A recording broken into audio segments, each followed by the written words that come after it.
Hi everyone. Sorry that I haven't been around for a while. We have moved house, hence my new surroundings. Um, I'm just going to get straight into this video. I have been wanting to say something about this for a really long time, so I'm just going to go ahead and say it. I have been dealing with hormonal imbalance for a really long time. I've got other videos on how I've been doing, what we've been using, all that sort of jam. And from that, I found that there were loads of people out there that needed help and support. So I set up a Facebook group, the All in a Drop Endocrine and Hormonal Imbalance Support Group. And like in the space of maybe 2 months, we've got over 100 members, and I'm just like, wow, people really need some help. And the one question that we constantly get asked in the group, but especially by new members, is, where do I start? What are the things I should use? So the intention of this video is to talk about the very basic stuff. I don't mind typing it out all the time, but I just thought if there was a resource that we could just kind of direct people to, that it would save time and everyone would then be getting the same information out there. I am not going to be talking about how essential oils that we use can affect more conventional medicines, conventional ways of dealing with it. For instance, I will not be talking about how progesterone interacts with metformin. I am not qualified enough to say that, but I will just kind of put a bit of a caveat on that and say, as Young Living as a whole, we concentrate on whole body wellness. And using oils is one thing, and using conventional medicines is another. Sometimes they interact, sometimes you need to use more. Most of the time I have found that I don't. And so when I'm talking about these oils, I am talking about when you just use them, not about how they interact with other things, unless those other things are oils, in which case I will talk about it. I really hope that makes sense. I'm not saying don't use stuff that your doctor has prescribed. Your doctor has prescribed it for a reason, but it may be worth you having a conversation with them about the fact that you've found information about this oil that is a more natural way of doing stuff, and asking them for their opinion. If they are not a naturally led doctor, you may find that they are very scared of it. That is okay. We can educate them too. So yeah, just a caveat on that, and I hope that explains it and stuff. So let's just get straight into it. I'm going to talk about my top 4 for hormonal imbalance and endocrine support. My very first one that I'm going to use for that is EndoFlex. It is in the name. Oh, can't get it. It's in the name. It is a blend of oils. It is gorgeous. I love it. It's one of my faves. The spearmint really comes across a lot in it. So it's really good for overall endocrine support. You can apply it. I apply it on the back of my neck, but you can apply it on your VitaFlex points, which, in case you don't know, for women is the inner ankles is really good for the endocrine stuff. So that's a really good place to put it.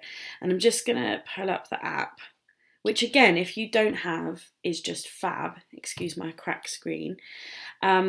Because here you go, I've just clicked on EndoFlex and we've got a whole list of what it does, where to use it, and what it has in it. And so if you don't have this app, get it, because it covers single oils, blends, and it also has a little, what do we call it, a guide, which has like the issue that you're dealing with, and then what oils help support it. So I'm just going to take my glasses off because that flare is really frustrating. So yeah, just a plug there for that app, and I can try and put a link somewhere for that. But it basically says to put it over the thyroid, kidneys, liver, pancreas, and all your glands. Also, obviously, on the feet for VitaFlex, which is by the big toe,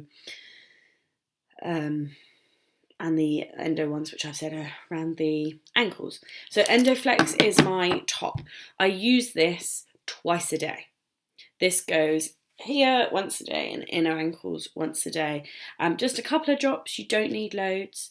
It is already blended, it's already diluted, so just go for it. That's just a really good one just for general endocrine support. The next one is my absolute fave. I'm swiftly running out. And it is Progesterone Plus. Now this is a derivative of wild yams. And I was reading years ago, I was reading about an African country where their twin rate, I think it was just like a little village in Africa, and their rate of twin births was something like 86% or something absolutely crazy, that they had so many more twin births to single births. And so loads of people, sociologists and some anthropologists and also some science people did a study on this particular village to try and find out the cause, what was causing it. Is it just hereditary? Is it something that they're doing differently? Is it how many times they have sex, or like whatever? And it turned out to be that their diet consisted mainly of yam. And that yam contains natural progesterone, which increases not just your progesterone levels, but your estrogen levels. And so it makes you ovulate more.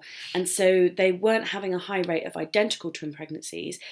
It was non-identical twin pregnancies, which comes from when the mother releases 2 eggs. So the yams were meaning that they were ovulating more, which meant that their chance of having twins went up. So from that, Progesterone Plus, which is a derivative of wild yam, is going to do very similar things to what that does. So for me, I know when I stop using it, my cycle goes back to maybe 55 days in length instead of the 33, 34 I get when I am using it consistently.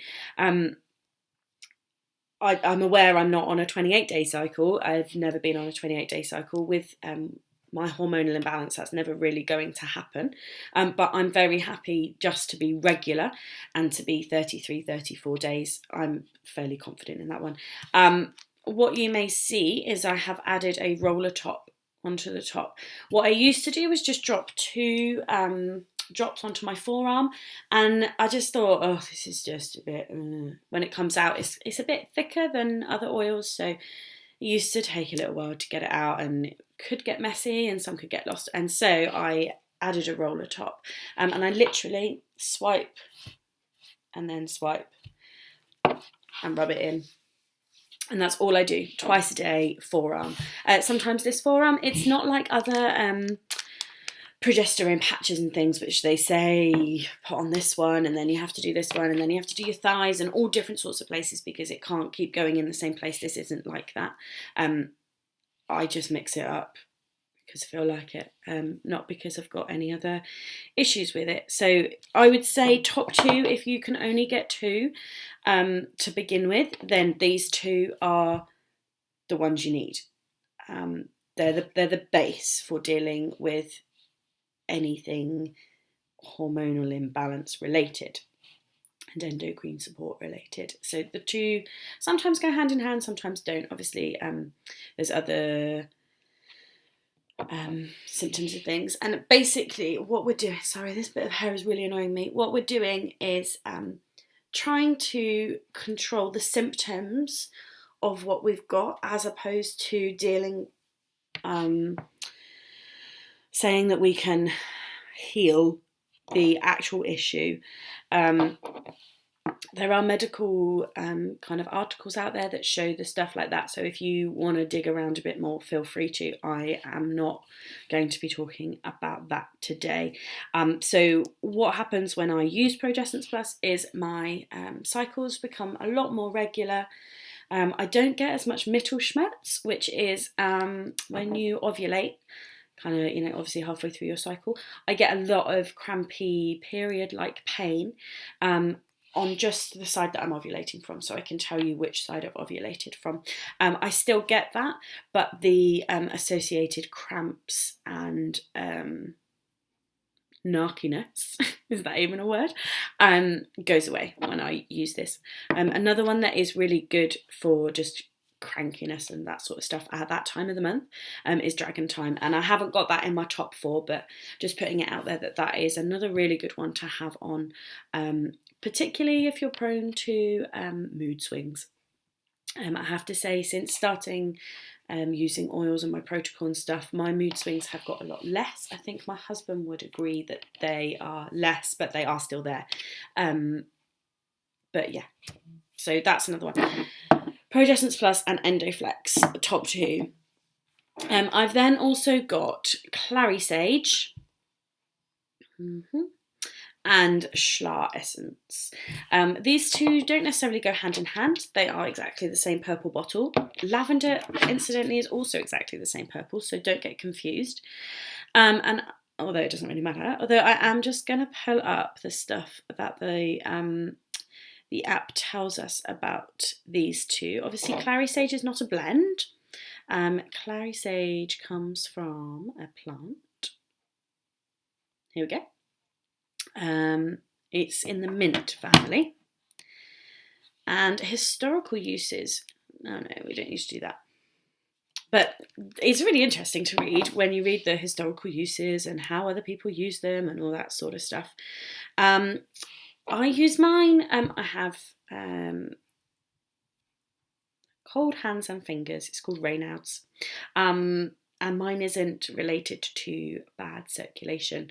It's just, what do they call it? A phenomenon. And so Clary Sage really helps with that, just as an aside. But I bathe with Clary Sage and Epsom salts at least twice a week. I find it really helps to calm me down and sort out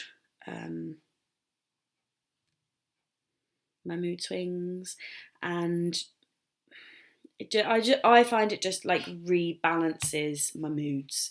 That's what I use Clary Sage for, and it's amazing for it. You can, however, obviously apply it topically, so you can use it Vitaflex points again, anything like that, and obviously diffuse if you need to. I just choose a bath because I like baths and they really relax me. Just as an aside, I said I bathe in it with Epsom salts, and that's because when you put the oil into the water, it's like anything, it rises to the top. So if you have salts in there, then the oil, I always add my oil to the salts before I put the salts into the water. The oil then clings to the salt like this, and kind of disperses as the salt disperses instead of sitting on the surface. Just a word of caution with Epsom salts, they are quite detoxifying, I think that's a word. And so I always have a very large glass of water before I get in the bath. I take a glass of water in with me, and then I have a big one afterwards as well. You can just use Epsom salts and in your bath without any oil for a really good detox. Kind of draws everything out of the skin, but it is very dehydrating, so just be aware of that. Sorry. So the other one I'm going to talk about is a blend, and it is Schlar Essence. I'm just going to make sure I get the right stuff. So this already has Clary Sage in it. Also has peppermint, sage, lavender and fennel. And it's very good for hormonal and digestive systems. The one thing that put me off of Schlar Essence originally was when I have had my hormones tested, is I have very high testosterone levels and very low estrogen and progesterone levels. And Schlar Essence has been known to increase testosterone levels. I have my hormones tested at least once every 3 months just to make sure that what I'm doing is okay, because I'm not using any other conventional stuff to control my hormonal imbalance. And they have never said that my testosterone has gone up since my original test. So I'm fairly confident that with me it hasn't worked. However, with my husband, who has low testosterone levels due to a condition that he has, he also uses Slar Essence alongside Idaho Bosom Firm and Shutron to increase his testosterone levels, and that's working wonders for him. So, you know, both of us are out of balance. It would be nice if one of us was in balance, but there we go. So yeah, just oils are amazing at adapting to you and what you need.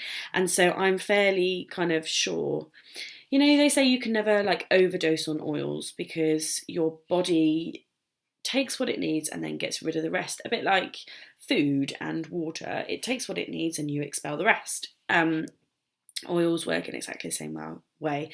So I'm hoping that my body takes the bits of Slar Essence that it needs and it gets rid of the testosterone. That would be amazing. So yeah, I don't think it actually contains anything that could be testosterone. It's just known to increase testosterone. So I just thought I'd put that little one in there. If you are, if you are having your hormones tested regularly, then it might be worth you doing like your own experiment with it, like I did, and just see how it affects you and whether or not it works for you. But it does also do so many other stuff, which is just amazing, that I'm quite happy to keep it going. They are my top 4. If I could only have 4 oils ever, they probably wouldn't be it. I'd have Progesterone, Endo, Thieves and Purification as my top 4, but my top 4 for hormonal and endocrine support are these 4. So if you're looking for somewhere to start here. These 4, start here. If you want to take it further, then we could do another video on things like I've already mentioned, Dragon Time, what's some other ones? Purification is a nice one, and things like frankincense, for particularly if you've got cysts on the ovaries. Frank can really help with that, as can Clary Sage and fennel. So yeah, if you want to talk about that, we can talk about that. But I just thought if I create something that says the basics, then we can just direct people here. So I hope that has been really helpful. Sorry that I have been away for so long, and yeah, apologies for the hair issues. I hope you're doing all right. If you use anything else to help with your hormones, then please do write them in the comments, because it's always really handy to talk to other people and find out what's been working for them, what's their story behind why they're using them, and how are they helping you, and can they help us too. So yeah, please do write in the comments if you're using something different, or even if you're using these same ones and you're seeing some results or whatever. It's really good just to get together and share the amazing stuff that they can do and support each other along the way. If you want to join our Facebook group, you are more than welcome to, and I will put a link in the comments for you. It's just where we sometimes moan about, you know, excess facial hair. Mine at the moment is thinning hair, and I'm, you know, doing stuff to try and sort that out. And, you know, there's loads of stuff that we have to deal with, fatigue, can't lose weight, all that sort of stuff that we talk about over in the group. And I hope that we support each other and just find like-minded people to moan about with, and try and find healthy solutions. So yeah, I shall speak to you again soon.